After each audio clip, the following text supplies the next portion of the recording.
Hello बच्चों, welcome back. तो इस वीडियो में हम देखेंगे the French revolution and idea of nation. आपको पता है मैंने लास्ट टाइम बोला था ना कि इस चैप्टर का जो बैकग्राउंड है वो है फ्रेंच रेवोल्यूशन। तो चलिए देखते हैं फ्रेंच रेवोल्यूशन की कुछ इंपॉर्टेंट डेट्स और इवेंट्स। देखिए 1774 में लुई 16 जब राजा बने तो उनको पता चला उनका खजाना तो खाली है, सब कुछ खत्म हो चुका है, क्योंकि फ्रांस ने बहुत सारी लड़ाइयां लड़ी थी। 13 अमेरिकन कॉलोनीज को आजाद कराने के लिए ब्रिटिश के सामने से उन्होंने बहुत फाइट किया था और बहुत सारा पैसा खर्च हुआ था, बहुत सारे सोल्जर्स मारे गए थे, प्लस आम जनता के अंदर नाराजगी थी। इन्होंने वॉर लड़ने के लिए लोन भी लिया था, तो अब जो जहां से लोन लिया था वो लोग भी अब इंटरेस्ट अपना मांग रहे थे, तो वो भी देना है। सरकारी खजाना भी खाली हो गया है, इतने सारे लोगों की सैलरी देनी है, बड़ा सा पैलेस ऑफ वर्सेल्स है उसको भी चलाना है। तो ये सारा जो खर्चा है वो सब किसके माथे डालना है? आम जनता के माथे। इसीलिए टैक्सेस बढ़ाने का उन्होंने सोचा। तो टैक्सेस बढ़ाने की वजह से आपको जानते हैं कि थर्ड एस्टेट वालों ने मना कर दिया टैक्स बढ़ाने से, उन्होंने रिवॉल्ट किया। और 1789 में फ्रेंच रेवोल्यूशन जब स्टार्ट हुआ और जब थर्ड एस्टेट ने मना कर दिया तो उन्होंने खुद को डिक्लेयर किया नेशनल असेंबली कि हम लोग नेशनल असेंबली हैं, हम ही लोग इस देश का नया कॉन्स्टिट्यूशन बनाएंगे। ठीक है, तो ये बेस्टिले को लोगों ने हमला कर दिया और वहां से 7 प्रिजनर्स को छुड़ा दिया, वहां के कमांडर को मार दिया। पीजेंट्स ने भी, कंट्री साइड में पीजेंट्स ने भी रिवोल्ट किया था और फिर जाके राजा ने नेशनल असेंबली को रिकॉग्नाइज किया कि ठीक है भाई, यही नेशनल असेंबली है और इसको कॉन्स्टिट्यूशन बनाने का हक है। ठीक है, तो 1791 में जब कॉन्स्टिट्यूशन बना तो उसके हिसाब से राजा की जो पावर्स हैं अब लिमिटेड पावर्स होंगी, अनलिमिटेड पावर्स उसके पास नहीं होंगी और सब इंसानों को बेसिक ह्यूमन राइट्स तो मिलेंगे ही। और इसके साथ साथ में अब फ्रांस एक कॉन्स्टिट्यूशनल मोनार्की बन गया था बच्चों। कॉन्स्टिट्यूशनल मोनार्की का मतलब ये होता है कि एक राजा है और कॉन्स्टिट्यूशन भी है, तो जो देश चलेगा वो कॉन्स्टिट्यूशन के हिसाब से चलेगा, बट राजा का भी अपना एक रोल होगा। तो यहाँ पे राजा के पास में वीटो पावर भी थी, मतलब कि लेजिस्लेटिव, एग्जीक्यूटिव और जुडिशरी, ये जो 3 ऑर्गन हैं वो अगर मिलके कुछ डिस्कस करते हैं, कोई लॉ बनाते हैं, उसके ऊपर बाद में वो जाएगा फिर राजा के पास में, और अगर राजा उस पर अपनी वीटो पावर इस्तेमाल करता है तो वो लॉ कैंसिल हो जाएगा। राइट, तो ये सब था।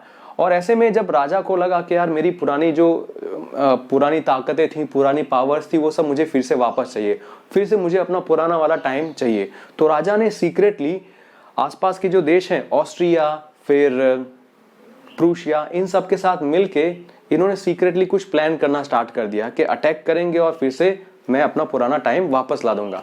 लेकिन इसके बारे में फ्रांस के लोगों को पहले से पता चल गया। नेशनल असेंबली ने फिर ऑस्ट्रिया और प्रूशिया पे वॉर डिक्लेयर कर दी और बहुत सारे जो आम जनता के लोग हैं, जैसे वर्कर्स हैं, पीजेंट्स हैं, कारीगर हैं, इन सब ने भी इसके अंदर पार्टिसिपेट किया।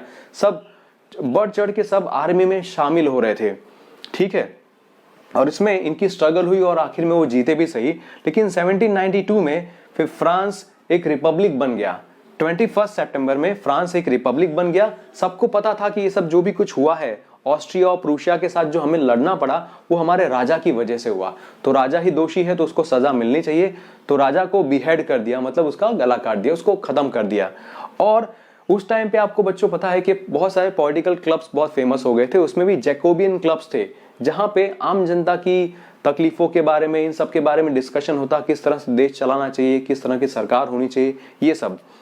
और जो पुरानी कॉन्स्टिट्यूशनल मोनार्की बनी थी ना, उसमें भी ज्यादातर इंपॉर्टेंस अमीरों को दी गई थी, वो लोग जो टैक्स देते हैं, जिनकी खुद की प्रॉपर्टी है, उन लोगों को। तो आम जनता अभी भी नाराज थी, तो आम जनता ने फिर से फ्रांस को एक रिपब्लिक बना दिया। जैकोबियन क्लब्स पावरफुल हो गए थे। फिर आगे आता है 1793 से 1794। ये वो टाइम था जब जैकोबियन क्लब के जो मेन लीडर थे, रॉबेस्पेरी, उन्होंने अपना कंट्रोल पूरा किया था, फ्रांस को कंट्रोल किया था और उस पर राज कर रहे थे। तो 1 साल तक उन्होंने ऐसा क्या किया जिसकी वजह से इनको बोलते हैं रेन ऑफ टेरर। जितने भी लोग थे जो रिपब्लिक के कॉन्सेप्ट के अपोज में थे, जो या फिर उनके ओपोनेंट्स थे, उनको उन्होंने बहुत जबरदस्त तरीके से कंट्रोल किया और पनिशमेंट दी। ऐसी पनिशमेंट मतलब कि उनको खत्म ही कर देना, मतलब गिलोटिन वाली पनिशमेंट। आपको सबको पता है बच्चों गिलोटिन क्या होता है? 2 पोल्स होते हैं, उनके बीच में ऊपर ब्लेड होती है और ब्लेड जब गिरती है तो फिर गर्दन कट जाती है, वैसा। ठीक है, तो ये हुआ था। और अंतिम में जुलाई 1794 में रॉबेस्पेरी को भी कन्विक्ट किया गया। मतलब कि इनके जो फॉलोअर्स थे उन्होंने भी बोला कि बहुत ज्यादा स्ट्रिक्ट है, ऐसा नहीं होना चाहिए, तो उन्होंने अपने ओपोनेंट्स को भी पनिश किया था, जिसकी वजह से फिर कोर्ट में मुकदमा चला और उनको दोषी करार दिया गया और उनका भी वही हाल हुआ जो इन्होंने सबके साथ किया था, इनका भी गिलोटिन कर दिया।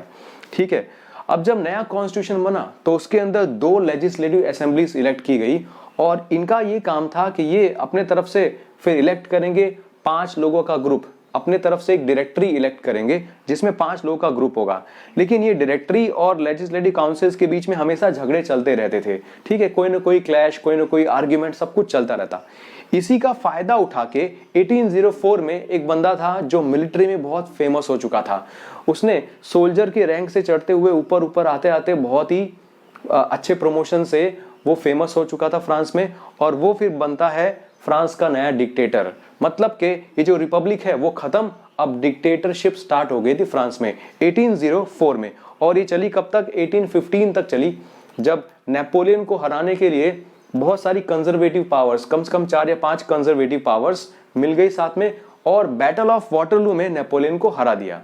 तो बच्चों अब देखते हैं कि 1789 के रिवॉल्यूशन के बाद क्या क्या चेंजेस आए। काफी सारे चेंजेस आए, हम लोग एक एक करके उसको पॉइंट वाइज देख लेते हैं। सबसे पहला चेंज ये आया कि अब पावर जो थी, अब मोनार्क में से निकल के वो पावर कॉमन सिटीजन्स के हाथ में आ गई। मतलब राजा के पास से वो पावर अब निकल के कॉमन सिटीजन के हाथ में आ गई। न्यू ट्राई कलर फ्लैग, नया ट्राई कलर फ्लैग बना था उनका पूरे देश का, और फ्रेंच जो है वो एक नेशनल लैंग्वेज बन गई थी अब। फिर नेक्स्ट पॉइंट है कि उन्होंने अपना एक नेशनल एंथम चुना, और वो नेशनल एंथम क्या था वो बच्चों आप कमेंट सेक्शन में मुझे लिख के बताना। ठीक है, और ओथ ली गई। फिर फिफ्थ पॉइंट है एस्टेट जनरल जो है उसको इलेक्ट किया गया, और एस्टेट जनरल ही अब नेशनल असेंबली कहलाएगी, ऐसा। और फिर 6 पॉइंट है इंटरनल जो कस्टम ड्यूटीज और ड्यूज होते थे उसको एबॉलिश कर दिया गया बच्चों। ठीक है, तो ये सब हो रहा था। और फ्रांस के अंदर जब ये रेवोल्यूशन चला और ये सब हुआ तो उसके बाद में जो फ्रांस की आर्मीज है वो भी अब बाहर के देशों में जाने लगे, बाहर के आसपास के देशों में जाने लगे, और वहां पे भी बताए कि हाँ ठीक है, हमारे यहाँ पे देखो नेशनलिज्म की वजह से ऐसा हुआ, तो आप भी कुछ ऐसा कर सकते हो। तो आपने देखा बच्चों कि फ्रांस अब ट्रांसफॉर्म पूरा हो चुका था। पहले वहां पे थी मोनार्की, फिर आई कॉन्स्टिट्यूशनल मोनार्की, और फिर बनी रिपब्लिक।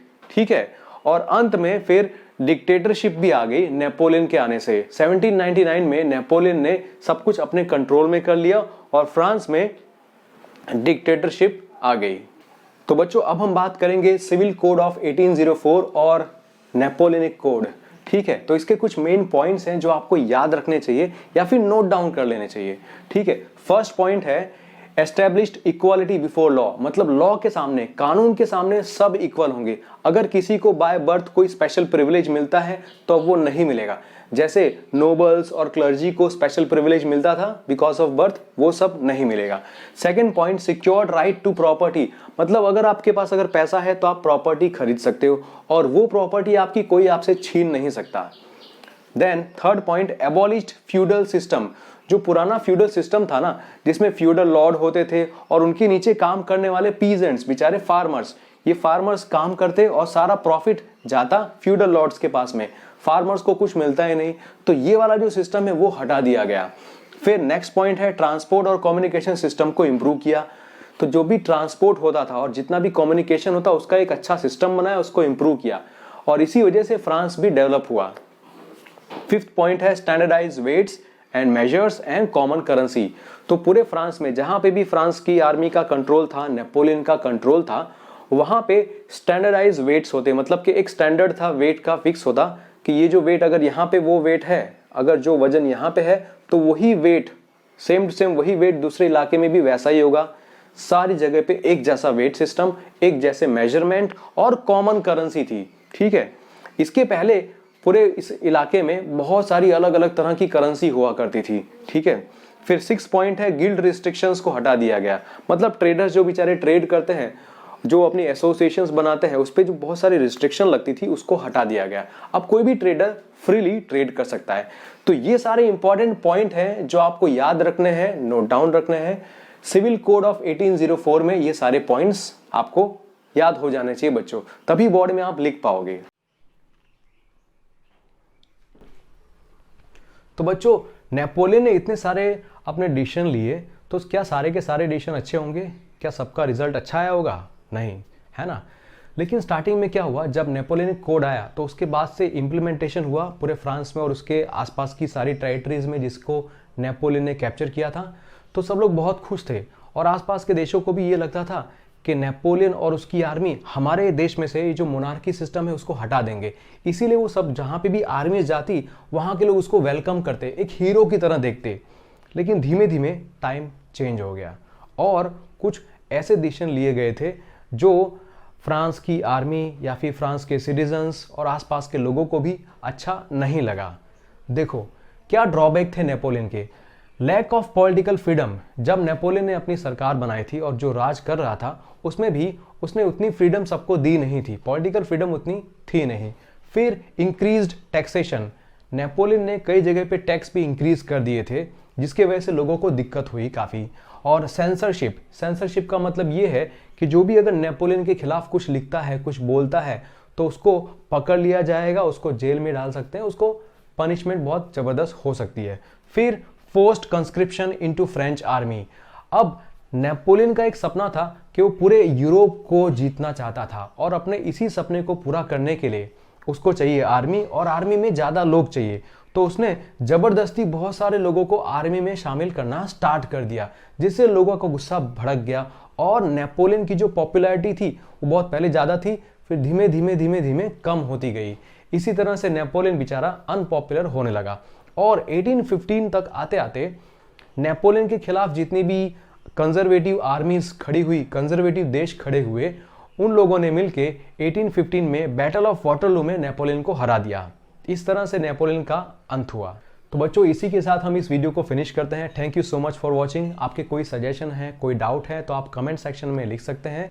आप अपने पॉइंट्स को बार बार रिवाइज कीजिए ताकि आपको हिस्ट्री याद हो जाए। बार बार आप देखोगे किसी चीज़ को तभी आपको याद होगा, बार बार पढ़ोगे देखोगे तभी याद होगा। अदरवाइज हिस्ट्री जितना जो बड़ा सब्जेक्ट है, एक एक चैप्टर बहुत बड़े होते हैं, उन सबको अगर बार बार रिवाइज नहीं करोगे तो भूल जाओगे। यही एक सीक्रेट है हिस्ट्री को याद करने का। Thank you so much, God bless you all. मिलते हैं नेक्स्ट वीडियो में, तब तक के लिए बाय बाय।